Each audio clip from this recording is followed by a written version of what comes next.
It's cold and wet in Cape Town this morning, and this boosted force of metro, traffic and law enforcement officers has got one primary aim, and that's getting children to school safely. Attention! Remember, guys, safety first. This is day 3 of a dramatic intervention by the Western Cape government. 114 extra metro officers are going into Mannenberg on the Cape Flats to work with the police in a joint operation. It's been a war zone since early July, with 10 dead and 52 shot. We're going in with Superintendent Chris Bouwmeester. The gangs will use this time to shoot. Occurs at the same time as the children are going to school, which obviously puts them in a threat. This is our entrance to where the children come to school. As you walk out straight, you have the gang territory, and that is where the shootings are occurring. What's the location? Which school are they shooting at now?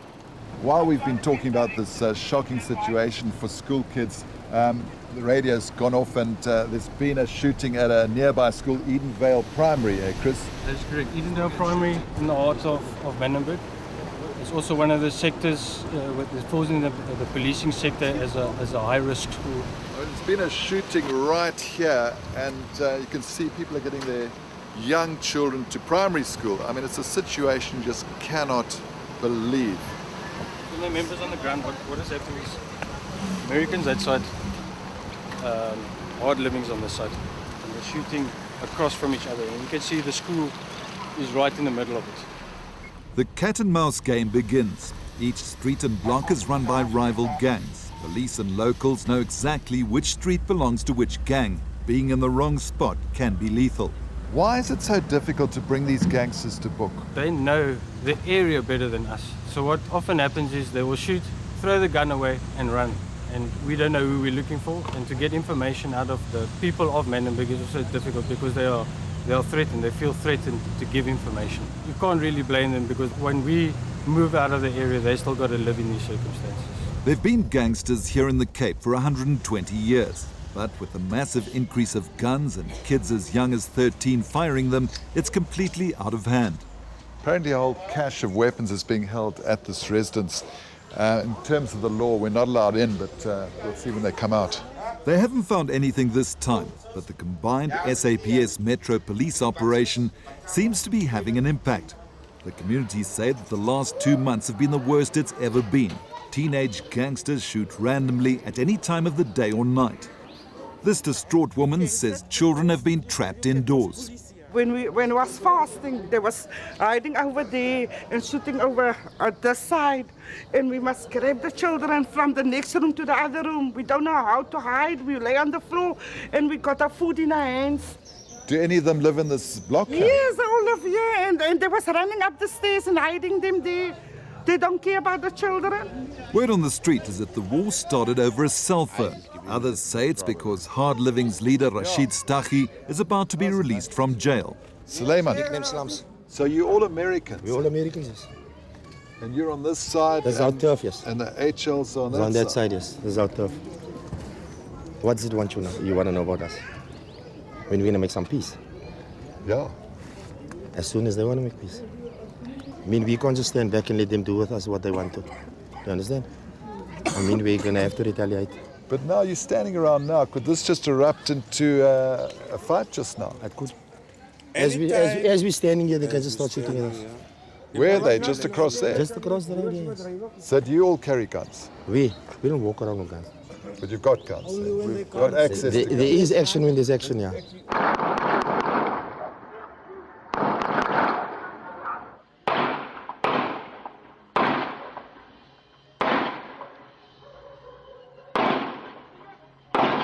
One of the latest victims was shot right here, not at night, but in the middle of the day.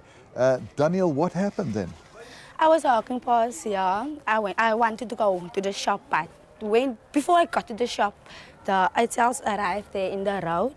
They were pulling guns out and they were shooting. And then I ran in here, but before I ran, one bullet shot me, one bullet hit me. How badly injured were you? I wasn't very bad injured, but it hurts a lot. And despite the heavy security deployed in Manenberg, we ran into our second shooting of the day.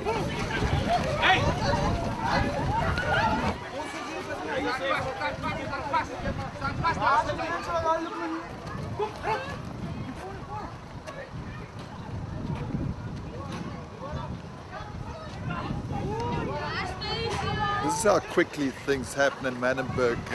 Guys against the wall here, possibly in possession of weapons. Young people running all over the place. To be honest with you, I haven't got a clue of what is going down, but I'm going to find out now. Saw throw a firearm in here. Yes, the fire must be somewhere here. Look behind those dangers there. The fire must be here. Manenberg High School teacher Cammy Williams says that until now those gangsters were on the school grounds. The gang war was going on for almost 8 weeks, and we felt very frustrated as teachers because it seemed like the police was silent about it, the education department was silent about it. Nowhere was safe. Silverstream High's on the doorstep of the hard living's territory, says the acting head, Mr. Peters. What's discipline like at the school? Because, we hear that they become gangsters or affiliated to the gangs at 13 years of age. You get the outside element that wants to be in the school, that wants to do their business on the school, that wants to come do the attacking sometimes on the school. It's taxing, it's really taxing on all the teachers on the school. We felt frustrated and we stood up and we said, listen here, let's have this meeting at Sonder in primary for all the teachers of Manenberg, where we can strategize how or what can we as educators do to speak out about this violence. Eventually, 350 Manenberg teachers stood for hours outside the education department before they were heard. It was decided to close schools for 2 days while they came up with a plan. For the next 2 weeks, there will be 3 officers at each school while they assess the situation. You're just sitting in a class teaching, and then all of a sudden your door gets flung open, and in walks a learner with knives. And you dare not say a thing because then you become a target. Learners don't want to talk about the schoolwork. They want to talk about this, my brother was shot, this one ran. So I have to get the learners, first of all, into the class. I have to get them to concentrate on my lesson. I've got to get them to remember and understand what I'm teaching. And sometimes while I'm teaching, the shots are going out outside. Because what you're really trying to do is break the cycle, aren't you? Because, this has been going on for years. Yes. This is the worst it's ever been. It's not been as bad as this because now we're sitting with that gangster in the classroom. What about weapons? Do they bring weapons to school? Derek, this was found this morning. One of our learners threw it over the fence. Luckily, the police saw him doing it. And what could have happened if he had this knife on him inside? Because we do have learners at the school aligned to the HLs and aligned to the Americans in various pockets of gangs. 90% of students just want to study, especially the matrics who are months away from writing their finals. We are missing out a lot of teaching time because of the shootings. Like the school was put off for 2 days and sometimes we go home earlier or the day is just disrupted completely. We don't get any learning at all because of the shooting. What about when you get home? Can you study? Not always. Sometimes they shoot, you become nervous and you're scared, you can't concentrate at home. This group says teachers have been incredibly supportive. They've really gone the extra mile. I believe that this is just an obstacle that we need to overcome. It might seem like it's a dead end or it's something to give up on, but the people that have struggled and have been through a lot more than what we're going through now. We've come off the streets of Mannenberg to speak to the Premier, and she's been determined to get more feet on the beat. Last week, she announced she would spend an additional 6 million rand from the education budget to secure schools. We're taking away from other priorities in education to walk children to and from school. And if the police were coping, we wouldn't have to do that. The Premier has been campaigning for months to send in the army. Gang violence gets beyond the capacity of the police to cope.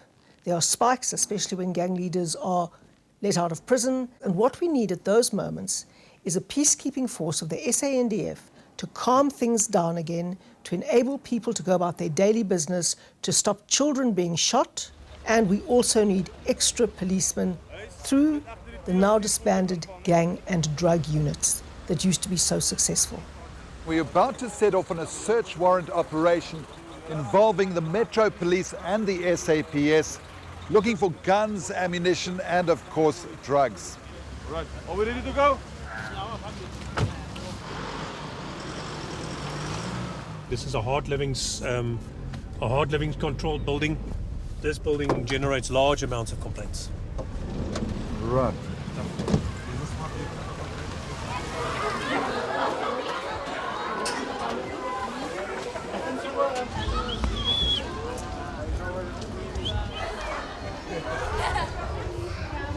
We've heard there was a meeting between the Americans and the hard livings this afternoon at about 3 o'clock. Just want to find out what the result of it was. Guys, there was a meeting this afternoon. What happened? We made peace. Made peace? Yes. Is this for sure? Yes. Now we hear there was a meeting today between the Americans and the hard livings and they made peace. How do you react? We're a bit cynical. These peace talks invariably don't last long. They last for as long as the gangsters need them to last. And I think sometimes the intention is just to get the police to leave the area so that they can resume business as usual.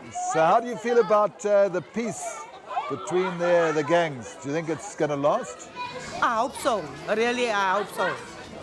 Because I think it's really pathetic. What's it been like for the children for the last few months? They've been indoors. I think this is the first night they are outdoors. Go to school. Really? So it's not like this every night? No, this is like the first night. Yeah, JP, a huge presence on the ground, but what happens after this 2-week period? Fortunately, we've been training people in the background for other purposes, and in the run-up to our festive season, we'll just bring them on board early now and Province will pay for it. Well, that's been our day in Mannenberg, from shootings outside the schools to apparent peace talks and celebrations right here during the police raid. It changes from minute to minute, but I guess that's Mannenberg.